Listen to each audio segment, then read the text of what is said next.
오늘 주시는 하나님의 말씀 마가복음 14장 1절로 9절입니다. 마가복음 14장 1절로 9절입니다.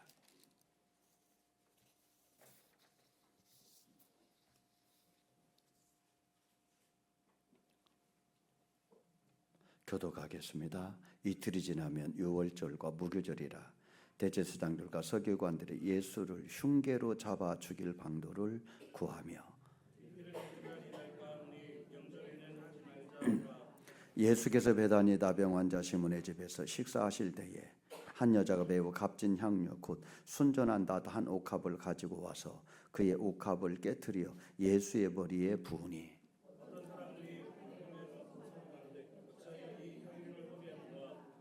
이 향유를 300데나리온 이상에 팔아 가난한 자들에게 줄 수 있었겠도다 하며 그 여자를 책망하는지라. 예수께서 이르시되 가만두라 너희가 어찌하여 그를 괴롭게 하느냐 그가 내게 좋은 일을 하였느니라. 가난한 자들은 항상 너희와 함께 있으니 아무 때라도 원하는 대로 도울 수 있거니와 나는 너희와 항상 함께 있지 아니하리라.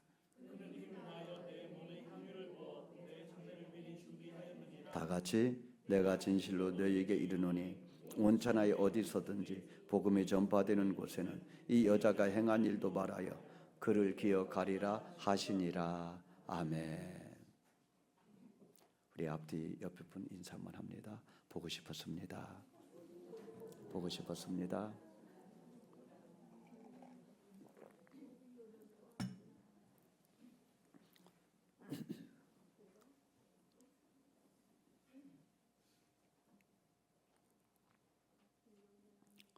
세상과 하나님과의 관점이 다릅니다. 그 중에 하나가 세상은 외모를 보지만 하나님은 중심을 보십니다. 세상에서 중요하게 여기는 게 스펙이잖아요. 이력서 한 줄 더 쓰려고 얼마나 애를 쓰는지 모릅니다. 경력을 보면 그 사람의 내력이 보인다. 그래서 경력을 굉장히 중요시합니다. 그래서 사람을 평가할 때 학벌을 봅니다. 경제력을 봅니다. 학교가 얼마나 좋은 학교 나왔는가, 또 얼마나 명예가 있는가, 그런 것으로 그 사람을 판단합니다. 이게 사람의 한계입니다. 사람은 그 사람의 내면과 중심은 알기가 어려워요. 그래서 보이는 것으로 사람을 판단하게 됩니다. 얼마나 잘생겼냐, 얼마나 집안 배경이 좋냐. 외모를 보고 사람을 평가했다가 실망한 것들이 굉장히 많죠. 대표적으로 정말 수년 동안 그렇게 사랑하고 깊은 연애를 통하여 결혼을 했는데 결혼해서 이런 사람인 줄 몰랐네. 그런 경우 왕왕 있죠. 면접을 해서 좋은 이제 직원을 뽑았다고 생각했는데 막상 일을 시켜보니까 아유 실망이다. 스펙은 좋은데 잘못 뽑았구나. 그럴 수도 있죠. 사람은 외모밖에 볼 수 없죠. 그것이 우리 사람의 한계입니다. 그러나 하나님은 중심을 보시는 분이에요. 마음을 보시는 분이에요. 외모로 속일 수 없습니다. 포장으로 하나님의 마음을 바꿀 수가 없다는 것입니다. 그래서 하나님은 통회하는 마음을 찢는 회개를 기뻐하세요. 다윗을 가리켜서 하나님이 뭐라 하셨죠? 이는 내 마음에 합한 자라. 최고의 칭찬이죠. 하나님의 마음과 합한 자라라고 하는 칭찬은 그 누구에도 하신 적이 없는데 다윗에게만 이는 내 마음에 합한 자라. 그래서 하나님이 너의 후손을 통하여 메시아를 내가 오게 하겠다 그러셨는지도 모르겠어요. 그래서 하나님 앞에서는요 진실한 게 최고입니다. 정직한 게 최고입니다. 어리석은 자는 모사를 꾸미면서 아무도 모른다고 생각한다는 거예요. 근데 지혜로운 자는 하나님이 다 보고 계신다. 하늘에서 땅에서도 또 바닷물 속에서도 하나님은 다 보고 계신다. 그래서 하나님 앞에서는요, 솔직한 것, 그것이 최고예요. 두 번째로 세상과 하나님의 관점의 차이가 있는데, 세상은 결과를 중요시 여깁니다. 그런데 하나님은 동기를 중요시 여깁니다. 세상은요, 결과만 좋으면 무마가 되는 게 많아요. 결과만 좋으면 용서받는 게 많아요. 합리화되는 게 많아요. 그래서 결과를 중요시 여겨요. 그런 말이 있죠. 뭐로 가도 서울만 가면 된다. 뭐로 가면 서울 못 가야죠. 그렇게 잘못된 방법으로, 돌아가는 방법으로 편법을 써서 서울에 간 거는 인정하지 않아야죠. 그런데 뭐로 가도 서울만 가면 된다는 거예요. 결과와 수단을 합리화합니다. 그래서 편법이 동원됩니다. 불법이 동원이 됩니다. 반칙, 뇌물이 사용되는 것입니다. 여러분 기억하십니까? 예전에 개그맨이 그런 멘트를 날려서 한동안 인기를 끌었는데 1등만 기억하는 더러운 세상, 기억납니까? 네, 세상은 그렇습니다. 이 1990년도에 그 신문에 대문짝만하게 삼성에서 광고를 냈어요. 정말 모든 국민이 알 정도로 또 내고 또 내고 또 냈던 삼성에서 냈던 광고, 혹시 기억합니까? 내용이 이거였어요. 역사는 1등만 기억합니다. 2등은 아무도 기억해 주지 않습니다. 막 대문짝만하게 광고를 냈죠. 세상은 1등만 기억해요. 2등 알아주지 않아요. 그래서 세상은 1등만 기억하고 결과만 인정해 주기 때문에 끊임없이 불법이, 반칙이 난무합니다. 그런데요, 하나님은 결과보다는 동기를 중요시 여기셔요. 1등을 했어도 동기가 문제다, 과정이 문제다, 그럼 하나님이 안 받으셔요. 사울 왕을 보십시오. 사울 왕에게 하나님이 아말렉을 붙여줄 테니 아말렉을 다 진멸해라. 한 사람도 남기지 않고 다 진멸해서 죽여라. 하나님의 약속을 지키셨습니다. 아말렉과 전쟁을 했는데 하나님이 아말렉을 사울 왕에게 붙여주셨어요. 그런데 사울 왕이 그 아말렉의 왕도 사로잡아오고 살지고 기름진 그런 가축들도 사로잡아 옵니다. 그리고 변명합니다. 이거 하나님 앞에 예배드립니다. 하나님은요, 제사를 기뻐하세요. 정말 하나님이 받으시는 제사를 하나님은 흠양하세요. 레위기에 보면은 향기로운 냄새라고 그러잖아요. 동물 태우는 냄새 여러분 혹시 맡아보셨습니까? 저는 여기 교회 주방에서 고구마 찌다가 태운 적도 있고 국 끓이다가 태운 적도 있어요. 정신이 어디가 있는지 모르겠어요. 지난주에도 제가 태워가지고 온 그냥 교회에 냄새가 났죠. 얼마나 역겨운지 몰라요. 고기 태우는 그 냄새는 정말 역겨워요. 그런데 하나님은 레위기를 보면은 그를 향기로운 냄새라는 거예요. 하나님은 제사를 기뻐하세요. 하나님의 제사를 드리라고 법을 제정하셨고 그 제사를 흠양하시고 죄를 용서하시고 은혜를 베푸시는 하나님이신 줄로 믿습니다. 하나님이 그렇게 제사를 기뻐하시고 좋아하셔도 반칙이 들어간 제사, 불순종이 들어간 제사, 욕심이 들어가 있는 제사 하나님이 안 받으신다는 거예요. 그래서 하나님이 사무엘에게 사울을 책망하죠. 순종이 제사보다 낫다. 순종하지 않는 제사, 과정이 문제인 제사, 동기가 문제인 제사 하나님이 안 받으신다는 거예요.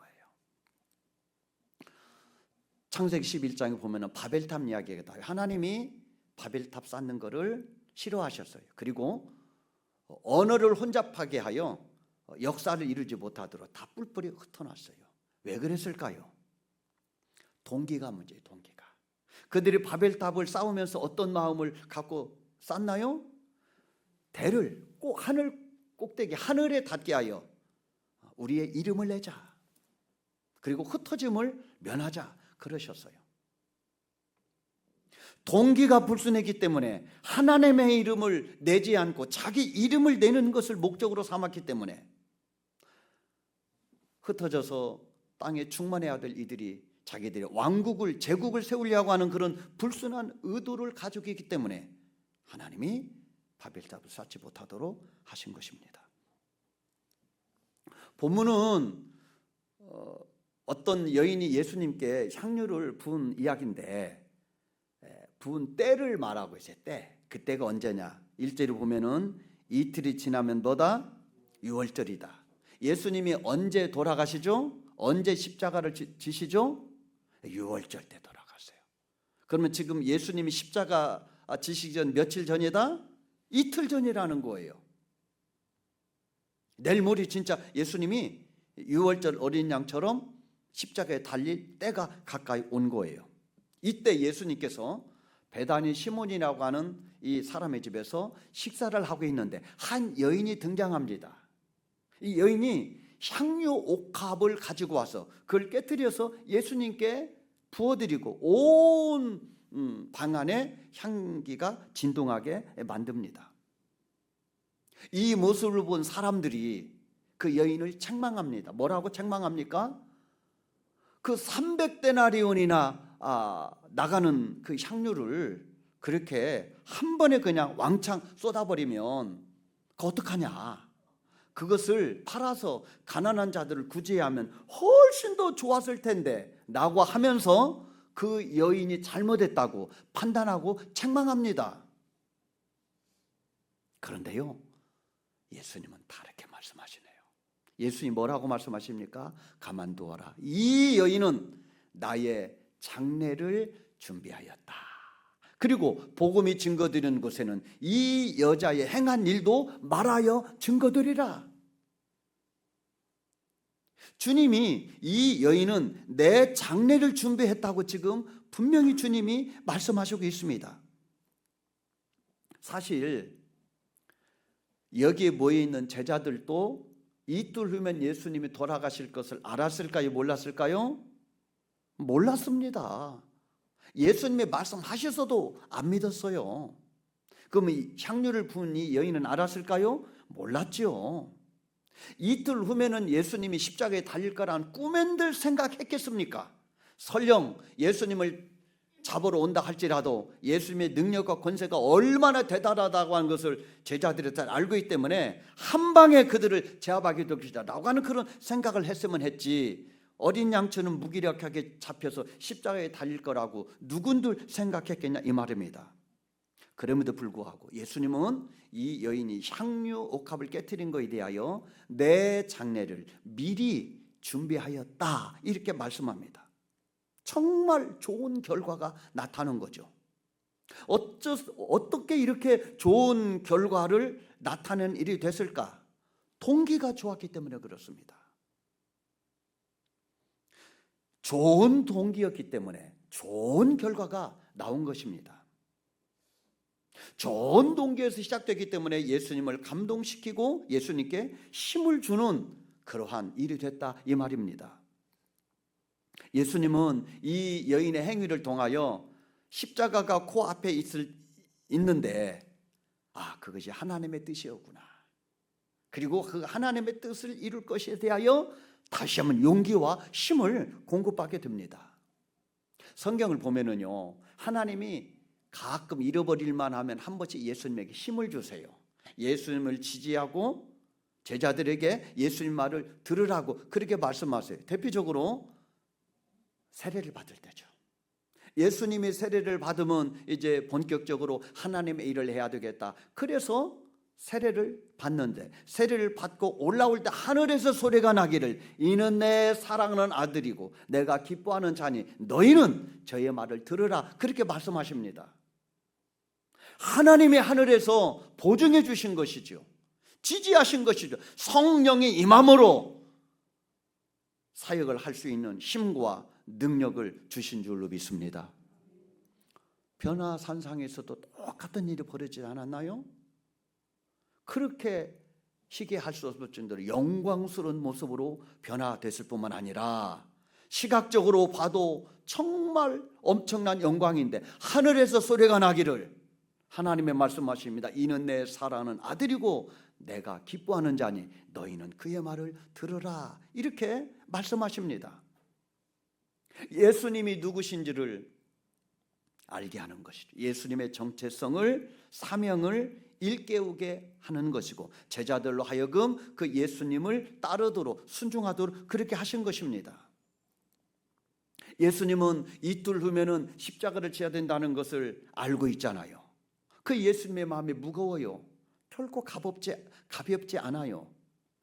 예수님이 십자가 지기 직전에 겟세마네 동산에 기도하셨잖아요. 그 겟세마네 동산에서의 기도하는 그 예수님의 모습은 굉장히 마음이 무거웠어요.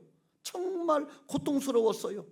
그래서 이 땀방울이 핏방울이 될 때까지 그렇게 힘써 기도했다, 그렇게 기록하고 있습니다. 그런데 그런 마음이 무거운 그런 예수님의 마음을 어루만져주고 용기를 주고 힘을 주고 위로해 주는 일이 바로 이 여인이 향유를 깨트려서 부어드리는 것.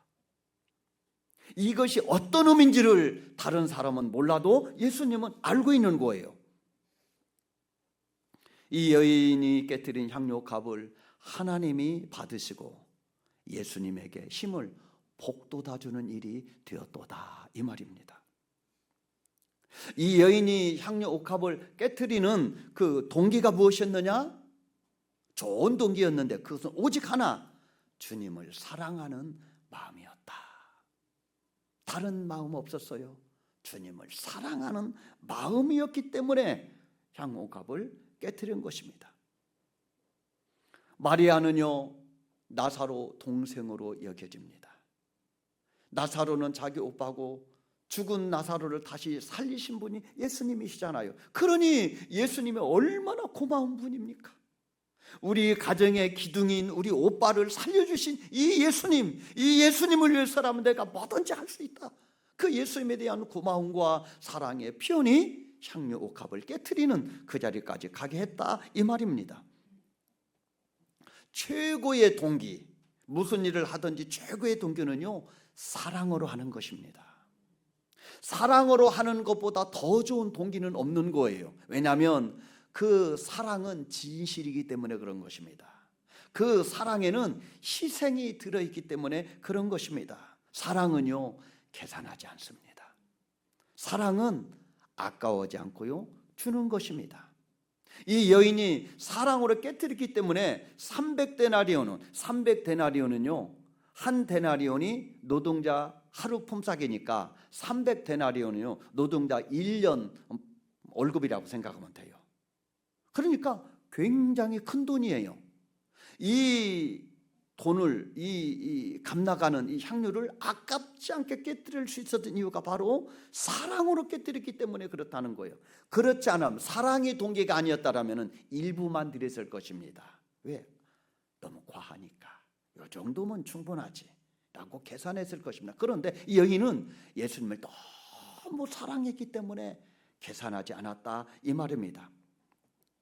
사랑이라고 하면서 그 속에 희생이 없다면 진실한 사랑이라고 할 수가 없습니다. 그 사랑은 울리는 꽹과류와 같은 사랑이다, 이렇게 말할 수 있을 것입니다. 이 세상에서요, 어떤 사랑이 최고의 사랑이냐 말하느냐, 그것은 부모의 사랑이죠. 부모의 사랑보다 큰 사랑이 어디 있습니까? 부모의 사랑이 최고의 사랑이라고 하는 이유가 뭡니까? 가장 큰 희생을 흘려줬기 때문에 그렇습니다. 엄청난 사랑으로 우리를 낳고 길러줬기 때문에 부모의 사랑이 최고의 사랑이라고 말하는 것입니다. 십자가를 우리는 사랑이라고 말합니다. 왜 사랑이라고 그럽니까? 예수님이 십자가에서 우리 죄를 대신하여 돌아가시기 때문인 줄로 믿습니다. 그래서 십자가의 그 사랑이 최고의 사랑이라고. 만약에 예수님이 우리의 죄를 용서하실 때 말로 선포해서 내가 사면하노라 라고 했다면 거기에 무슨 감동이 얼마나 있겠어요? 거기에 무슨 울림이 얼마나 있겠어요. 그런데 주님은 말로 행하지 않고 자기 몸을 찢으시고 피를 흘리셨기 때문에 그 사랑이 우리를 살리는 사랑, 그리고 감동을 주는 하나님의 사랑이 되는 줄로 믿습니다. 여인의 그 향료 옥합을 깨뜨리는 것이 감동을 주는 것은요, 사랑으로 깨뜨리기 때문입니다. 그러므로 무엇보다도 동기가 중요합니다. 결과까지 책임지려면 우리가 무거워요. 그러면 편법이 들어갑니다. 믿음은요, 결과를 하나님께 맡기는 것입니다. 베드로전서 5장 7절에 보면은 너희 염려를 다 주께 맡겨라. 이는 저가 너희를 권고하심이니라. 너희 염려를 다 주께 맡겨라. 무엇을 의미합니까? 주께 맡기고 우리로 하여금 뒷짐지고 있으라라고 하는 말이 아닙니다. 우리는 주께 맡겨도 최선을 다해야 될 줄로 믿습니다. 근데 주께 맡기라고 하는 말은 결과를 네가 책임지려고 하지 말라는 거예요. 최선을 다하고 결과는 하나님께 맡겨드리는 것, 이것이 너희 염려를 주께 맡기라는 거예요. 믿음으로 주님 앞에 드리고 주님께 맡기면 주님이 받으시고 은혜를 베풀어 주실 줄로 믿습니다. 그러므로 우리가 주님의 일을 할 때 제일 중요한 것이 무엇이냐? 동기라는 거예요. 과정이 중요하다는 거예요. 결과가 목적이면 부담이잖아요. 너무 무거운 일이 될 수 있습니다. 하나님을 사랑하는 마음으로 하는 것, 그것이면 충분합니다. 감사함으로 하는 것, 그건 충분합니다. 하나님의 은혜를 깨닫고 반응하는 것, 그건 충분합니다. 결과까지 내가 책임지려고 하면 너무 부담스럽고 무거운 거예요. 사랑으로 반응하면, 감사함으로 반응하면, 은혜에 반응하면 하나님이 기쁘시게 받아주실 줄로 믿습니다. 하나님이 기쁘시게 받으시면 모든 것이 합력하여 선을 이루리라고 하는 하나님의 말씀이 응답으로 오게 될 줄로 믿습니다. 오늘 해피데이 작정을 하는데 아유, 또 왔구나, 그날이 왔구나 아마 여러분 생각하고, 올해는 또 누구를 해야 되나 아무리 찾아봐도 없을 것 같은데 이렇게 생각할지 몰라요. 하나님을 사랑하는 마음으로 하면 됩니다. 영혼을 사랑하는 마음으로 하면 충분합니다. 결과까지 책임지려고 하지 마세요. 최선을 다하는 것은 내 몫이지만 결과는 하나님이 알아서 하시는 거예요. 기도하고 작정하고 사귀고 그리고 초청하고, 그리고 마지막 열매는 하나님께 맡겨드리자는 거예요. 내가 믿는 하나님은 너무 좋은 분이야. 이 하나님을 믿고 살아가는 것이 최고의 행복이야. 그리고 예수 믿어야 천국 갈 수 있지. 예수 믿고 천국 가야 돼. 그러한 마음으로 내가 이분을 전도해야지. 이분을 위하여 기도하고 이름을 하나님께 올려드리고, 그리고 차라도 한 잔, 밥이라도 내가 한 그릇 사드리면서 이날 함께 예배드리자. 그리고 초청하면 하나님이 하나님의 때에 일하여 그들로 하여금 하나님의 자녀가 되는 엄청난 축복을 주실 줄로 믿습니다. 단순한 마음, 어떤 단순한 마음? 하나님을 사랑하는 마음, 그 영혼을 사랑하는 마음, 그거면 충분합니다. 다른 계산을 하면은 무거운 짐으로 느껴져요. 그런데 내가 하나님을 사랑합니다, 저 영혼을 내가 사랑합니다, 그것이면 충분합니다. 그러면 하나님이 도우시고 일하여 주실 줄로 믿습니다. 그 마음이 하나님께 연결되면 하나님 일하셔서 나도 모르게 30배, 60배, 100배의 결실을 맺어주시는 하나님의 사랑이, 하나님의 역사가 우리를 통하여 일어나기를 간절히 소원하며 믿음으로 하나님을 바라보고 의지하면 하나님의 일이 우리를 통하여 일어나게 될 줄로 믿습니다.